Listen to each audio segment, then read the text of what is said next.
बिस्मिल्लाहिर्रहमानिर्रहीम। Islamic updates के मोअज़्ज़िज़ नाज़रीन, अस्सलाम वालेकुम। हज़रत उम्मे सलमा रज़ी अल्लाह ताला अन्हा और फ़कीर का वाक़या। उम्मुल मोमिनीन हज़रत सलमा रज़ी अल्लाह ताला अन्हा की खिदमत में किसी शख्स ने गोश्त का एक टुकड़ा पका हुआ हदिया के तौर पर पेश किया। क्योंकि हुज़ूर अक़दस सल्लल्लाहु अलैहि वसल्लम को गोश्त का बहुत शौक था, इसलिए हज़रत उम्मे सलमा रज़ी अल्लाह ताला अन्हा ने फरमाया, इसको अंदर रख दे, शायद किसी वक्त नोश फरमा ले।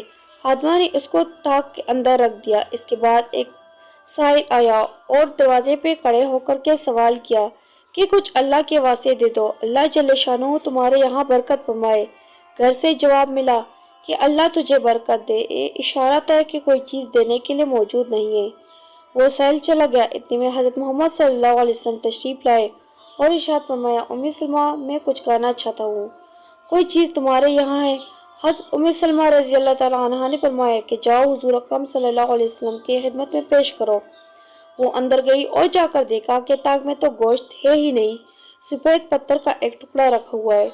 हुज़ूर अक़दस सल्लल्लाहु अलैहि वसल्लम को वाक़ा मालूम हुआ तो हुज़ूर सल्लल्लाहु अलैहि वसल्लम ने फरमाया, तुमने वो गोश्त चूंकि फ़कीर को ना दिया, इसलिए वो गोश्त पत्थर का टुकड़ा बन गया।